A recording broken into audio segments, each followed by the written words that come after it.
যুবকদের জন্য একটুখানি শোনা বলবো একটু। আজকালকের ছেলেরা বই নিয়ে আর বসে না, গুগলে সার্চ করিয়া পড়ে। ওরে একালের মেয়েরা কোরআন হাদিস ধরে না, আমার দিনাজপুরের মা বোনেরা সবাই না অনেকেই কোরআন হাদিস পড়ে না, টিকটকে ভিডিও ওরা করে। ঠিক না বেঠি?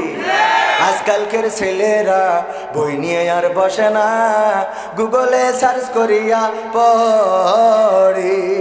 আগের সময় প্রেম করিলে নাজিমউদ্দিন সরকার বলতো পাইছো কি, এখন বলে শখ করিয়া বাবু তুমি খাইছো কি। বলে না বলে না?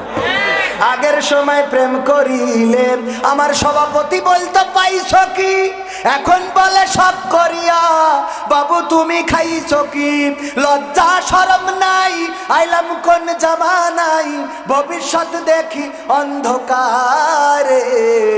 আজকালকের ছেলেরা বই নিয়ে আর বসে না, গুগলে সার্চ করিয়া পড়ে। নতুন করে হইছে চালু এ আবার কোন ট্রেন্ড, পরিচয় করাই দেখি এ আমার বয়ফ্রেন্ড। কথা কয় না। হঠাৎ মেয়ে একটা ছেলেকে বাড়ি নিয়ে হাজির, মা বলতেছে তোর সাথে ও কিডা? বলছে আম্মা আমার বয়ফ্রেন্ড। আরে আমার বয়ফ্রেন্ড। আবার কিছু যুবক আছে ওরে নায়ক সাজে। বাসের মধ্যে যদি আমার সভাপতি জনাব জমিরউদ্দিন নাজিমউদ্দিন সরকার সাহেব, উনি যদি বাসের মধ্যে উঠে, বুড়ো মানুষ সিট পাচ্ছে না, রড ধরি দাঁড়ায় আছে, পাশে এক যুবক বসা, বলতেছে বাবা আমার কি একটু সিটটা দিয়ে যাই বাজার? বলছে সিট টাকাতে কিনতে হয়। এই বইলে আবার যেই কলেজের একটা মেয়ে উঠেছে, উঠে রড ধরি দাঁড়ানো, বলতেছে আপু সিট ডাউন প্লিজ। ওরে আমার নায়ক শাহরুখ খান, আপু সিট ডাউন প্লিজ। না আছে না নাই? নতুন করে হইছে চালু এ আবার কোন ট্রেন্ড, পরিচয় করাই দেখি এ আমার গার্লফ্রেন্ড। শরমের মাথা খাইয়া গেছে ওরা পাগল হইয়া, ভবিষ্যৎ দেখি অন্ধকারে। আজকালকের ছেলেরা বই নিয়ে আর বসে না, গুগলে সার্চ করিয়া পড়ে। ঠিক না বেটি?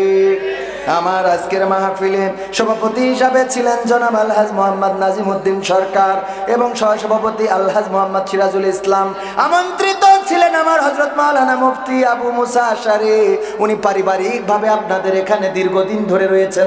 উনার দাদা আপনাদের মসজিদে ইমামতি করেছেন, উনার বাবা ইমামতি করেছেন, এখন উনার ভাই করতেছে। ঠিক না বেঠিক? তার মানে সম্পর্কটা অনেক লম্বা। উনাদের নিয়ে কথা বলার দরকার ছিল, সময় অল্পর কারণে আমি কথা বেশি বাড়াই নাই, ডাইরেক্ট শুরু করেছি। আগামী বছর এসে কথা একটু বেশি করে বলবানে। ঠিক আছে না বাজার? আগামী বছর ইনশাআল্লাহ। তাইলে হ্যাঁ